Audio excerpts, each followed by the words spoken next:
In this first segment, I'll show you how to select the very best location on your property for a beautiful, low-maintenance flower garden.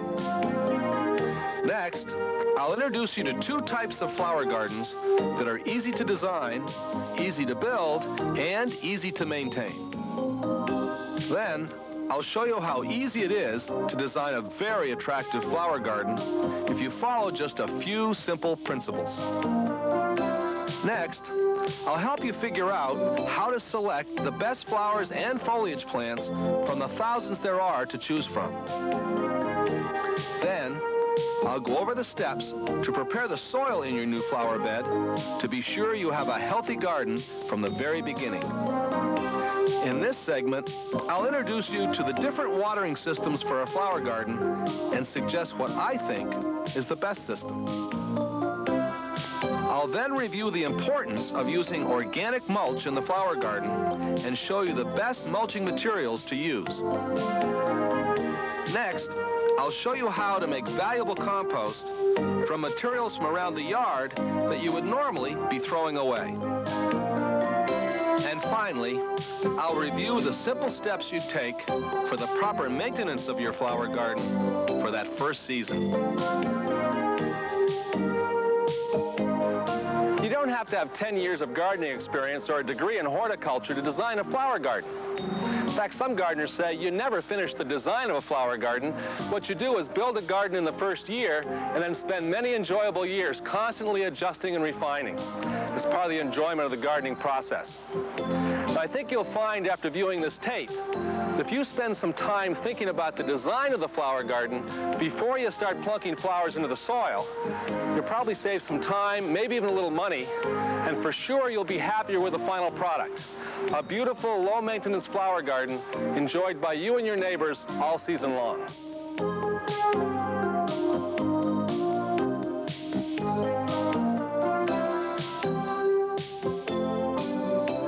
Once you've decided you want to have a flower garden, the next decision is going to be where you're going to put it. Now, while choosing a spot in your yard for a flower garden doesn't need to be a prolonged and nerve-wracking exercise, it shouldn't be a spur-of-the-moment selection either. There are some things to think about. One of the things to think about is the perspective of the views of this new garden. One good trick in analyzing the views of a garden is to look at it standing in 3 different locations, pretending that you're composing a picture of how that garden's going to look in the future. First, you can look at the view of the flower garden site while standing in the yard right next to the garden itself. Next, you can look at the view of the garden standing outside the yard, maybe in the neighbor's yard. Finally, look at the view while standing inside your house, looking out the window or the windows that will be overlooking that flower bed. Another consideration in the view is whether there's any background you want to cover up, like an air conditioning unit or some utility meters. Selecting the right plants will do that job. When you do this exercise, try not to let the plants that are already on the site influence your thinking. Remember, they can be moved. In any case, we want to find a garden site that offers a nice view from all locations. An important piece of information you need to determine is the climatic zone in which you live. As you travel from the north to the south in this country, the growing seasons become longer and the winters less damaging to plants. The boundaries of these zones are set up from northern Canada down to the southernmost tip of the United States. Each zone is assigned a number, and the zones are based on the average annual lowest winter temperature in that area. The lower numbers designate colder zones, and the higher numbers the warmer ones. The flower gardener's interest in climatic zones is centered on that minimum winter temperature that might be experienced in this garden in any year. That will be a major factor in determining which plants are going to survive in this garden and which won't. Another consideration is the availability of light that falls on your garden in terms of the time of the day and the season of the year. For example, on this particular site, there's probably enough light here in the early spring so we could have some spring bulbs. But as soon as the leaves come out in this tree, we have a shady site and probably not a good place for a flower garden. So you want to think about the light on your garden site in terms of the morning, the afternoon, and the early evening, and how that's going to change as the seasons change. Because in the final analysis, it's going to be how much light you have on your garden that's going to be the primary determining factor in which plants you're going to have in your garden. And no matter where you put your garden, it's probably going to fall into one of 4 categories of light. The first category is called full sunlight. Here we have unfiltered, uninterrupted sunlight all day long. It's good for many flowers, but it suffers somewhat in the high heat of the summer. Next, we have part sunlight. Here we have 5 or 6 hours of open sunlight a day with shade or filtered sun the rest of the day. Part sunlight is probably ideal for a flower garden. The next category is part shade. Here we have dappled sun, either all day long or interrupted for up to 4 hours by either direct sunlight or full shade. This is more challenging, but a flower garden will work in this light. Finally, we have full shade. Here we have solid, sunless shade, such as provided by a building or the dense overhang of foliage. This is not usually a good place for a flower garden. Once you've selected your garden site, you want to spend a little bit of time thinking about how large a flower garden you want. If you're a beginning gardener, I suggest you have one that's no larger than 100 to 200 square feet in area. This one's about 200 square feet. That way, the garden's large enough to attract some attention, but not so large that it takes a lot of time and money to build.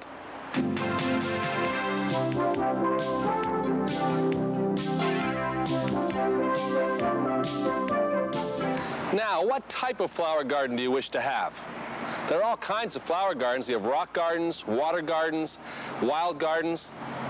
Well, I don't think the specialty flower garden is the type that a beginner should tackle. In this program, we'll deal only with 2 types of decorative gardens, and they're very similar in their design. I chose them because they're the easiest to establish in most homes.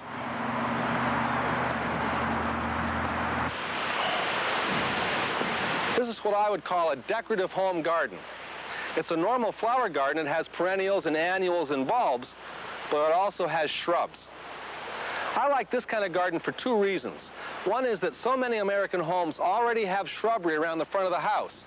So if you can design a garden that includes that shrubbery in the flower garden design, I think that's nice.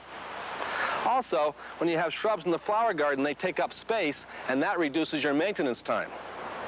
On top of that, if you can get a shrub like a azalea or a rhododendron that has blossoms in the spring, you're going to have color in your garden even before the perennials and the annuals are up. And a lot of those shrubs are going to be evergreens. So in the dead of the winter, when everything else is brown, you've got some green and some texture to bring some beauty to that site. Of course, we have 2 kinds of decorative home gardens. One that's going to be growing in full sun, a completely different garden in partial shade. You'll just have to pick the right plants for those conditions. I think a decorative home garden is definitely one type to consider.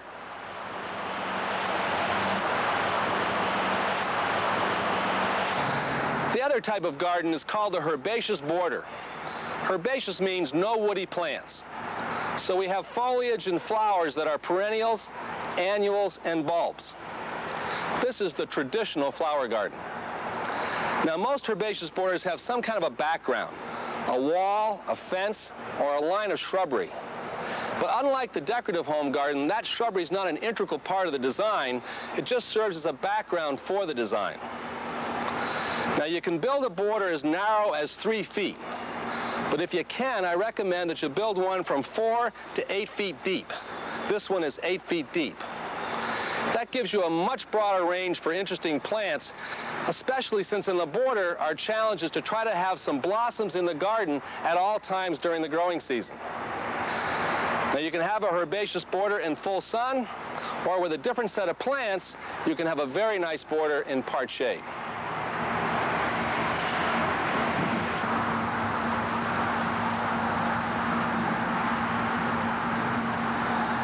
So whether you choose the decorative home garden with the shrubs or the herbaceous border with no shrubs, either garden is easy to design, simple to build, and easy to maintain.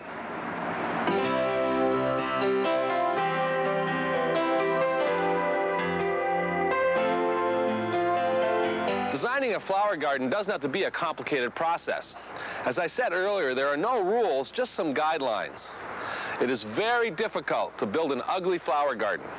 Some are just more attractive than others. Now, before we start picking plants and start filling in our garden sketch, there are a couple of ideas to consider. In landscaping and garden design, curved shapes seem to be more attractive to the eye than straight lines. Now, the outline of the garden itself can have straight lines, like the edge of this bed. But the outlines of the groups of flowers within the garden should be curved. Next, it's good to plan your garden from the background towards the foreground, with the tallest plants generally making up the background area, working towards the front with the shorter plants. It gives your garden a sense of depth, and it avoids covering up those smaller plants later in the season. So without great precision, we'll divide our bed up into 3 areas: a background, a middle area, and a foreground, each being about 1/3 the depth of the entire bed. Now, we want to try to avoid what's called the step profile, where the plants in each area are exactly the same height, giving the appearance on your garden of being a set of steps on a stairway. Similarly, the side-to-side view should also have variations in height. You want to avoid that straight line look. By the way, when we finish our design, we're going to plant our plants in the same order. We'll start planting in the background, then plant the middle area, and then finally plant the foreground. If we're planting in an island bed, we'll start right in the center of the bed and work out to the edges in all directions. Except for shrubs, most flowers look better in the garden if they're planted in groups rather than as individual plants standing alone or sprinkled around the area. Now, for small groups of annuals and perennials, up to 6 plants, for some strange reason, when you use an even number of plants, the group looks boxy. So for small groups, use an odd number of plants. For the spring bulbs, groups of 6 to 12 bulbs look best, although you can go as high as 20 without overwhelming the garden. In any case, you want to keep those groups within the scale of the garden. You don't want any one group to dominate the total view. You might try to include a mix of foliage, textures, and shapes throughout the garden. Some flowers have interesting foliage, such as this hosta. At the same time, you might want to include a plant that does not blossom, but adds color and texture because of its foliage, like this zebra grass. There's no formula for planting textures. Just try to keep things varied as the eye passes over the garden. I don't think you should spend too much energy worrying about color in your very first flower garden. Formal color theory is a very complex issue and can be very confusing to the beginner. It's easier to plant a garden with 3 to 5 colors than it is to plan one with just 1 color. A garden with nothing but different hues of the color yellow can be a very tricky proposition. Now, if you insist on having some sort of a color scheme, the easiest way is to have a garden that's planned to have nothing but contrasting colors, or plan your garden with nothing but harmonious colors. On a standard color wheel, the contrasting colors are those colors on the chart that are not touching each other. The harmonious colors are those that are adjacent to each other. So here, for example, we have deep blue and orange, contrasting colors. Over here, we have the harmonious combination of yellow and orange. Now, no matter what you do, try to plan your garden so you have some color, some place in the garden at all times of the growing season. I'll show you how to do that in a minute.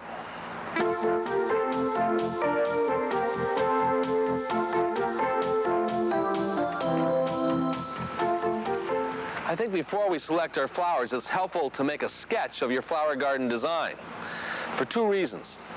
It helps in laying out the garden as you select your plants, and then later it's real handy as a record to keep track of the varieties of the flowers you actually plant. To begin with, we need an outline of our garden site. Measure the site carefully and try to keep your sketch to scale. Include those plants already in the site that are going to stay there. Now we can select our plants. But how do we choose from what seems like thousands and thousands of choices?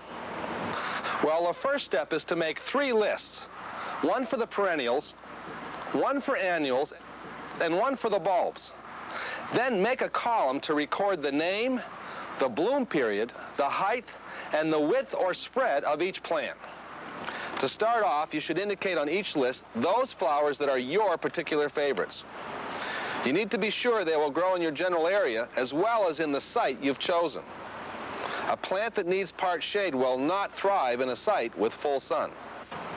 Now, using a number of flower garden catalogs with lots of pictures in them, you want to pick out those flowers you want to include in your flower garden.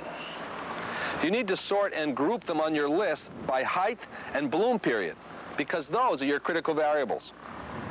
While we may have more plants on each list than we have room for in our garden, at least we've narrowed the thousands of choices down considerably. Now we can pick the plants for our first flower garden.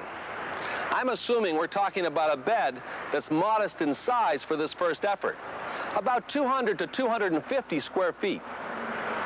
First, let's talk about perennials. How many perennials should we include? Well, a low-maintenance flower garden with 2 perennials for each annual gives you a nice mix and keeps the workload within reason. Now remember, the perennials are going to blossom for only 3 to 4 weeks, while the annuals will bloom much longer. So we want to have a perennial for each bloom period.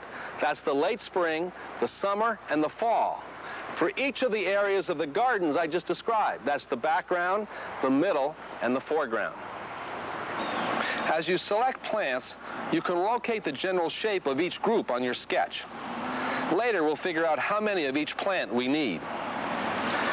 Now, in the background, you can include plants that are usually taller than 36 inches. A general rule is that the tall perennials should not be much higher than 2/3 the width of the bed. Some examples might include hollyhocks, bee balm, and zebra grass. In the middle area, you can use plants that are from 12 to 36 inches tall. You can use such flowers as rudbeckia, daylilies, and bearded iris. And then in the foreground, you can use plants that are generally under 12 inches tall, including such things as sweet william, alyssum, and candy tuft. That gives you 9 perennials to start your plan.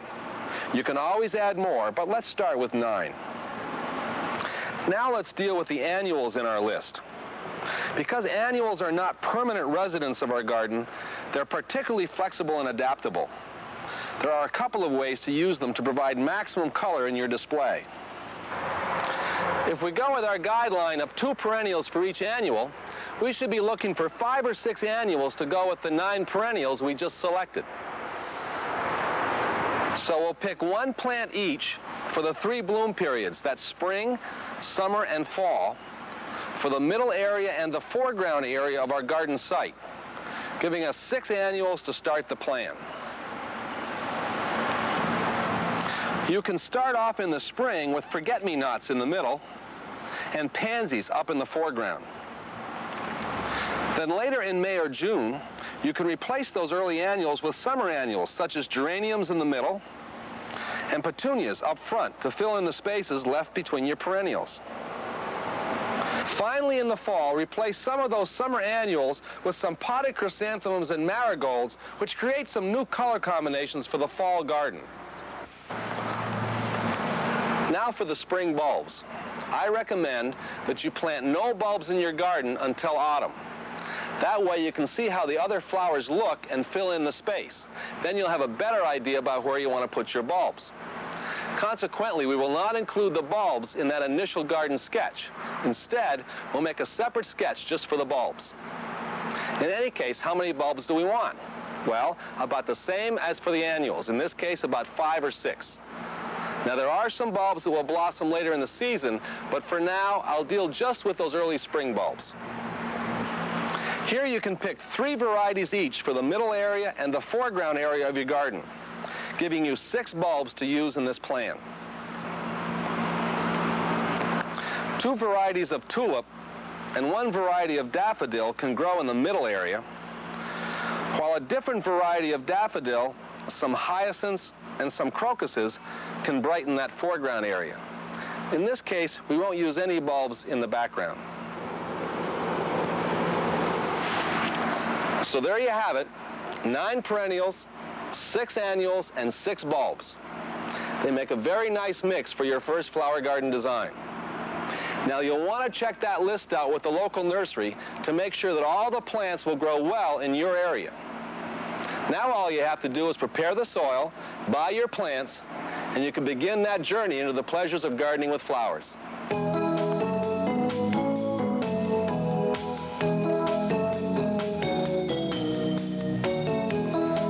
The vegetable gardeners have a real advantage over the flower gardeners. They can work with their soil every single year, improving it as they go. For the flower gardeners, they work on their pruning and their fertilizing and their watering, but I think that initial soil preparation is probably the most important step a flower gardener ever takes. When you evaluate the soil in your flower bed, the question is not whether the soil is a clay soil, a sandy soil, or a loamy soil. The question is whether it's fertile and whether it's well drained. You can have a clay that is lousy in all respects, or you can have a clay soil that is very, very fertile and well drained, just like this is. So how do we find out about how fertile our flower bed is? You can go out and buy yourself a soil test kit if you want, and do it yourself. It takes a little time, and sometimes it's a little tricky. I think the best way is to go to the local county extension office, and you can pick up a soil test kit. Looks like this, nothing more than an envelope, and you're going to put a sample of your soil in there and send it away, and they'll send you back a full report. Now how do we find out what kind of drainage situation we have in our flower bed? A lot of folks think that it's the type of soil that affects the drainage. They believe that a clay soil is not likely to drain well and a sandy soil is going to drain real well. Turns out that's not true at all. The question is whether the soil has a lot of iron or doesn't have a lot of iron, and that relates directly to its color. So you have brown soil, that means a lot of iron content. You're going to have a well-draining soil. If you have a gray soil, that means not much iron, and that soil is going to drain very poorly. You can even have a situation where you can have a clay soil like this that's brown and it drains just fine, and a sandy soil that's gray and it doesn't drain well at all. So the first thing we do is look at the color of our flower bed. If you got brown soil, you probably don't have any problem. And there's another way we can check the drainage. All you have to do is dig a hole in your flower bed, about as deep as a shovelful. Then what you want to do is you want to fill that hole up with water and let it drain out. But that's not the important point. You want to let it sit then for a whole night. And the next morning you want to fill it with water a second time. It's the time it takes to drain the second time that's important. If it takes more than 8 hours for that water to drain out of that hole, you probably have a serious drainage problem and you're going to have to do something about it. There's really only two ways to handle drainage problems. One of them is to put a lot of organic matter in as deeply as you can, 15, 20 inches deep. Or if that's too much of a problem, you can build a raised bed like this and then put your topsoil right on top of your drainage problem, and generally your flower bed will be all right. But that takes care of your drainage test. In about 3 weeks, you're going to get your soil test back, and it's going to tell you whether you have any problems with your major nutrients. Your nutrients are nitrogen, phosphorus, and potassium, NPK, as they say in the fertilizer bags. And the soil test is going to tell you whether they're low, medium, high, or excessive. And they're also going to tell you whether those different nutrients are in balance, because that's really the most important issue. If you have a problem, the soil test will tell you how to solve it. If you don't have a problem, we can go to the next step and start preparing our soil for digging.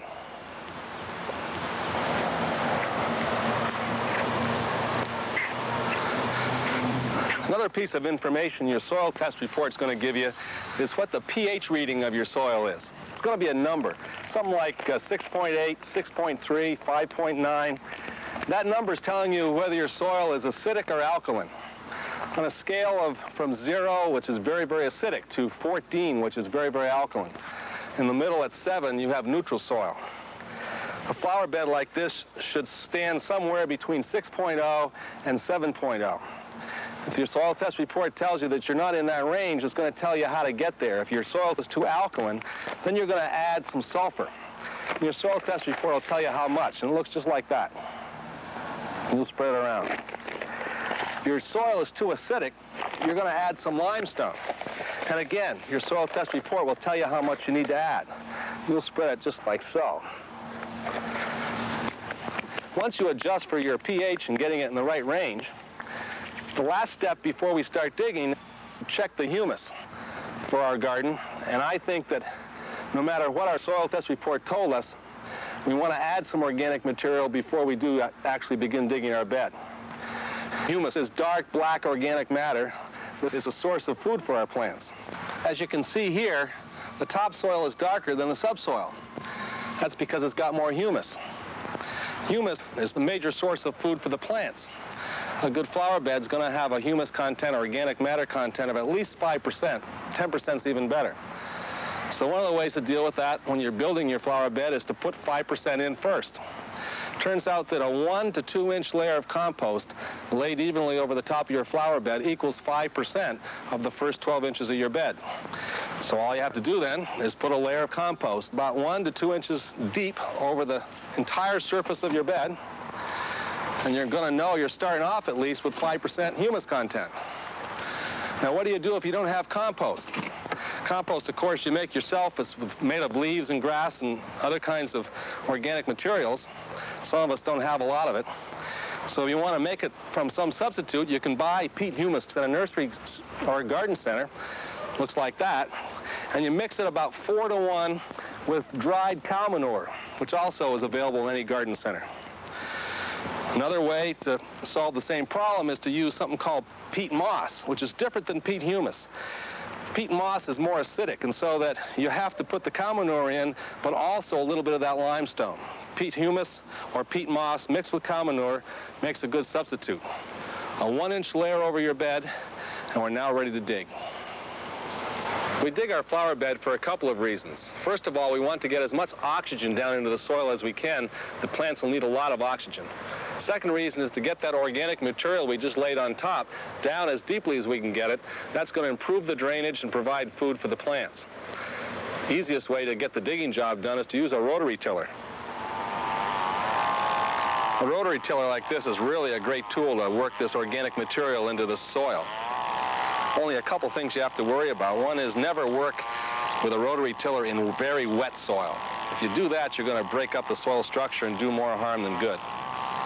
Also, you don't want to rotary till that soil too much and make it too fine. Again, you're going to mess up its structure. One good trick with a rotary tiller, if you have really bad soil, is to go and lay out your 2 or 3 inches of compost and any other soil amendments you want to put in there, till them in, and then build a raised bed on top of that. And that way you're going to get a good 10 or 12 inches of soil ready for those flowers. A more thorough method for digging a flower bed is to do what's called double digging. First, you dig a trench, exposing the subsoil by moving the layer of topsoil aside.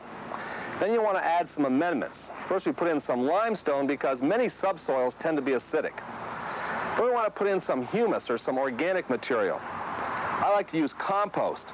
But if you don't have compost, you can use some peat moss that has some dried cow manure added to it. It works just as well. Then we're going to take a spading fork and we're going to break up or loosen that layer of subsoil. We're not going to move it, we're just going to break it up. This is where the double digging part comes in. By breaking up that subsoil, you're going to reduce compaction, you're going to improve the drainage, and you're going to give those amendments a good chance to work down more deeply into the subsoil, ending up with about 12 to 15 inches of well-aerated, well-drained soil for starting that flower bed. As soon as you finish breaking up that subsoil, then you're going to step back a few feet and take your shovel and transfer the next row of topsoil over onto that subsoil you just broke up. And then we're just going to keep repeating the cycle. Move some topsoil, add some amendments, break up the subsoil, and move the next row of topsoil again. And that's what's known as double digging. Well, we've learned how to make our soil fertile.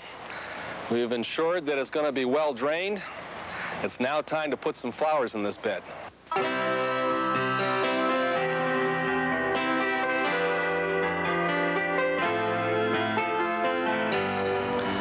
You can water a flower garden with a garden hose, an oscillating sprinkler, or the trusty old watering can.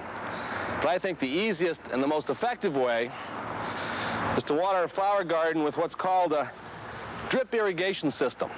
This is an emitter-type drip irrigation system. These emitters, or valves, put water into the soil 1 drop at a time very slowly.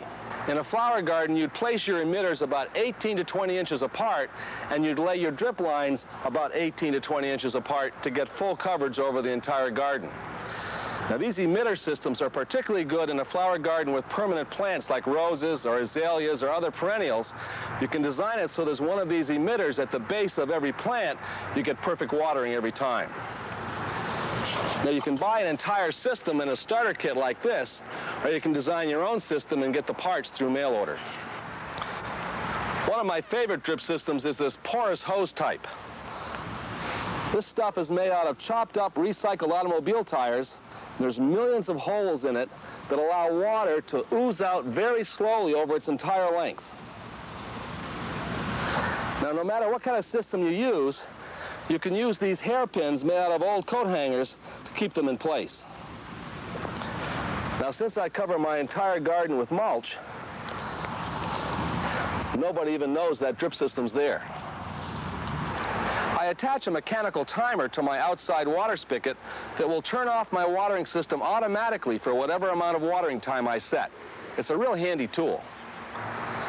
A drip irrigation system, no matter which type you use, is going to save you 30 to 50% of the water you would use with an overhead system. That's because there's no evaporation and there's no runoff. A drip system saves you all kinds of time, and it gets water to the plants where they need it, at the roots. And because no water touches the leaves of the plants, you're going to reduce fungus and mildew problems. And because that water goes into the soil so slowly, you reduce compaction problems. Most good drip systems are going to last for at least 15 years with very little maintenance. It's really the very best way to water a flower garden.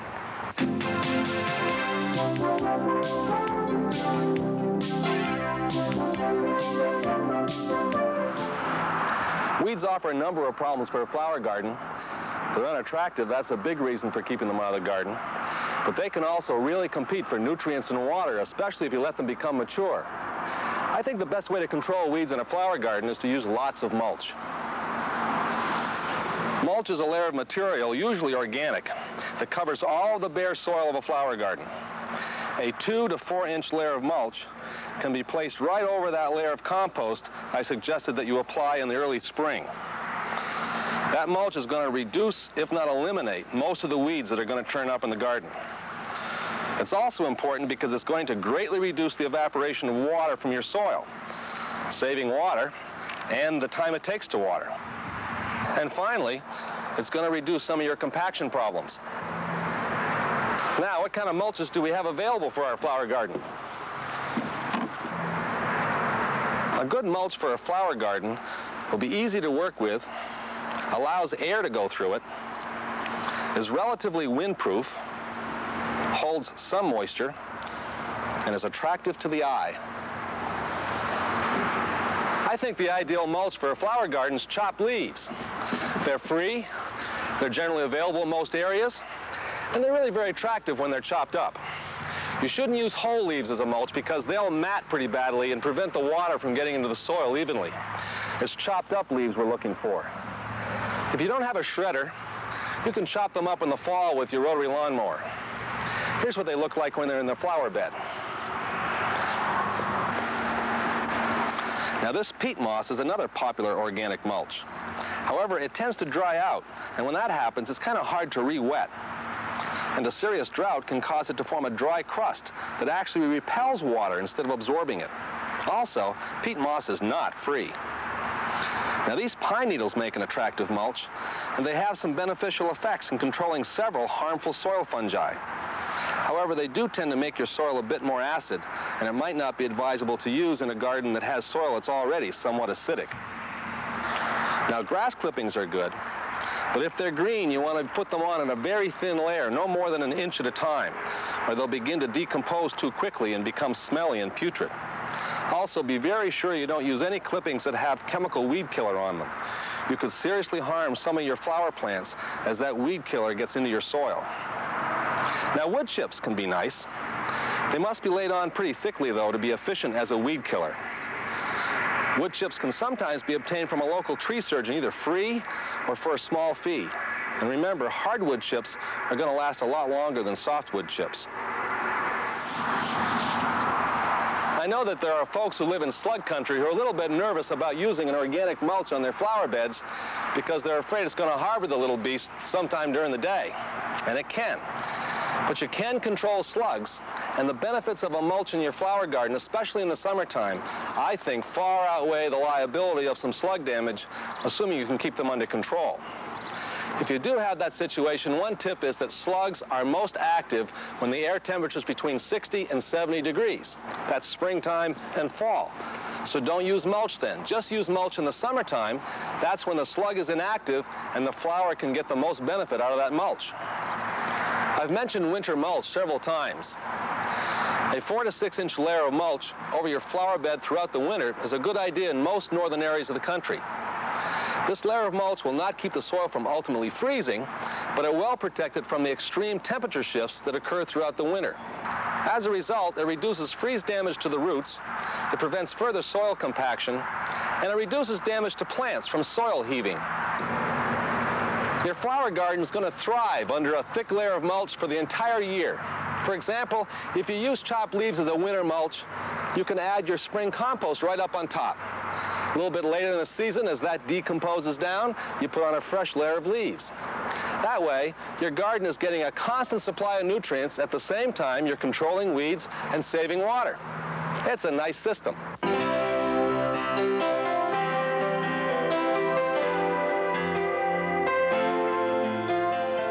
Homemade compost offers an excellent nitrogen fertilizer for flowers.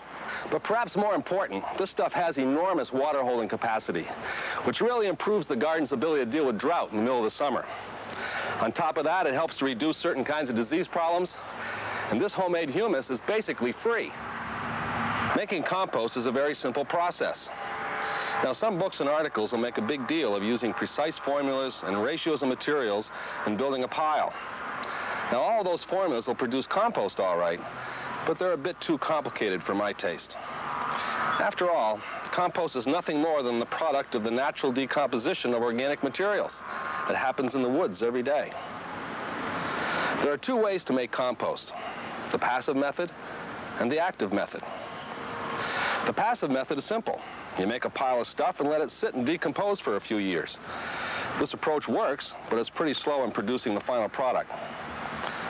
The active method requires that you turn the pile or mix it up a few times during the year so the decomposition process works faster. I prefer the active method. Now, you really don't need a bin to make good compost. The bin simply keeps things neat and helps keep the backyard looking more attractive. Compost needs four things for good decomposition. First, we need the carbon material. That's the dry stuff, like leaves or straw. Then we need nitrogen. That's the green stuff: grass clippings, weeds, kitchen waste. Then we need some oxygen. Get that from the air when we build the pile, or later when we turn the pile. And finally, we need some water, and that'll come from the leaves that they've been sitting out in the weather. But if they're dry, then you'll probably have to add some water as you build your pile. Some folks like to add some rock powders to their pile. They put in rock phosphate for phosphorus, some green sand for potassium. But I kind of think that's frosting on the cake. Notice that I've been building this pile by simply throwing the various materials on so that they get mixed up somewhat. There's really no magic formula.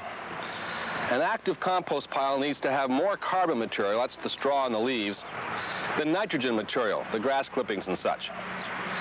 Now, many gardening books are going to recommend a ratio of about 30-to-1, carbon to nitrogen. But my experience indicates that you can cut that ratio way down to even 10-to-1 if you turn the pile once in a while, at least monthly.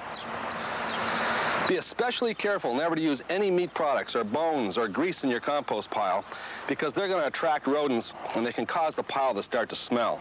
In fact, a compost pile should never smell bad. If it does, you've probably put too much nitrogen material or green stuff in it. Remember how a pile of fresh grass clippings smells after sitting in the sun for a few days. Now, if a pile does smell bad, go ahead and add more carbon material, the straw or the dried leaves. You can tell your compost pile is working by simply sticking your fist into the middle about a foot or so. If it's uncomfortably warm, the pile's working just fine. The center of a good compost pile will go up to 150 degrees. If the pile's not working, that means you have to mix in some nitrogen material, the green stuff, grass clippings, for example. Then the pile will be working again. You don't need a shredder to make good compost, but it can be a big help. Everything composts faster when it's shredded. Chopped leaves compost better than whole leaves. You can chop them up with your lawnmower, or you can use a shredder. Hedge and shrub clippings compost much better if they're shredded first. In fact, if you don't have a shredder, I suggest you avoid having any sticks in your compost pile at all. When I finish a compost pile, I like to cover it with something to keep the rain from soaking it and cooling it. I use polyethylene film, and I staple some pieces of wood on each end to keep the wind from blowing it away. This is particularly important in the wintertime to keep the rain from leaching out those nutrients that are water-soluble, like nitrogen. I also keep track of my compost pile temperature, so when it gets down to about 100 degrees, I know it's time to turn the pile again. Now, you don't have to be that precise unless you're looking for finished compost very quickly. If you are, when you turn this pile every 2 days, you'll have finished compost in about 3 weeks. If we need an inch of compost over our entire garden each year, how much compost are we going to need? One way to figure it is a 1-inch layer of compost over 200 square feet requires 16 cubic feet of compost. I just happen to have here 16 cubic feet, 1 foot high, 4 feet deep, 4 foot across. It also turns out that if we filled this bin, which is 3 feet high, 4 foot across and 4 foot deep, right to the very top with composting materials, we would produce about 16 cubic feet of compost. Now, compost is easy to make, it does wonderful things for your soil, and the price is right.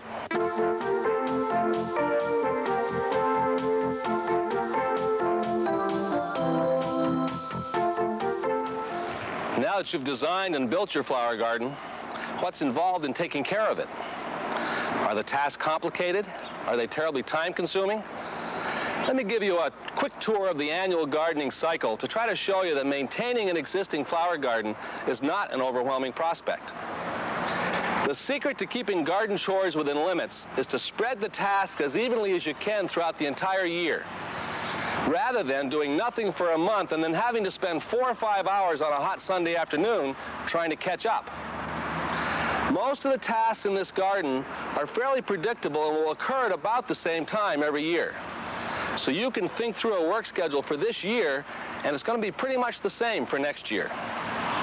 Let me give you a rough outline of some of the more common tasks that are involved in maintaining an existing flower garden, broken down by season. First, the early spring season.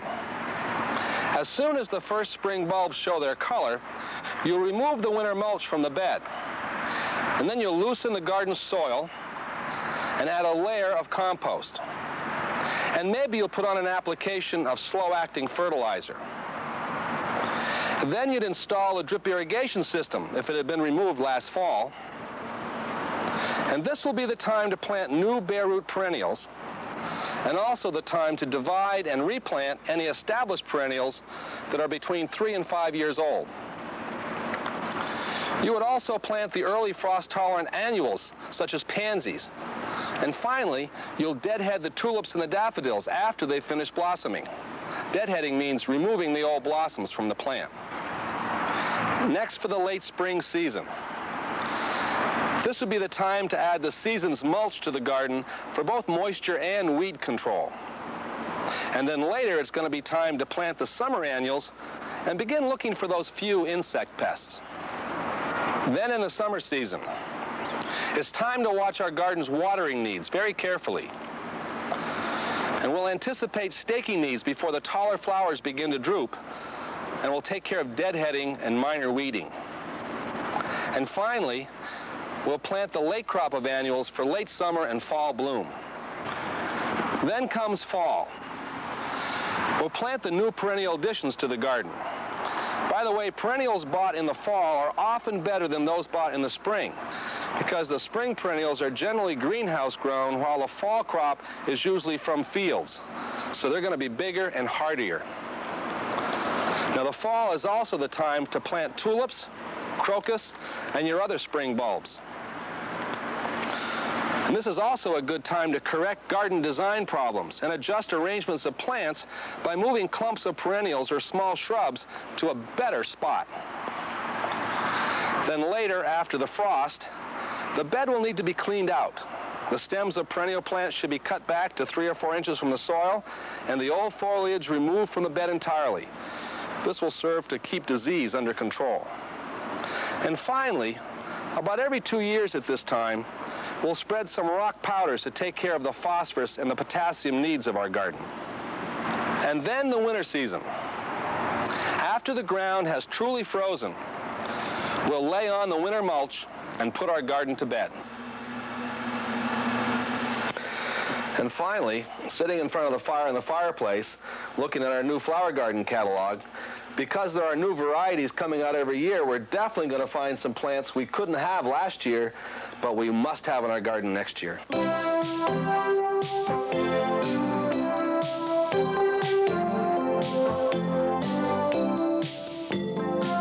I hope I've been able to demystify the process for designing a flower garden that's both easy to establish and takes little time to maintain. As I said at the beginning of the program, the design of a flower garden is probably never finished. Each year there'll be some aspect, in your opinion, that needs to be adjusted. The plants are going to grow and mature and change the form and the texture of the view. New varieties are going to pop up in the catalogs that just have to be tried. So I wish you luck in your first design and many years of pleasure as you adjust that design.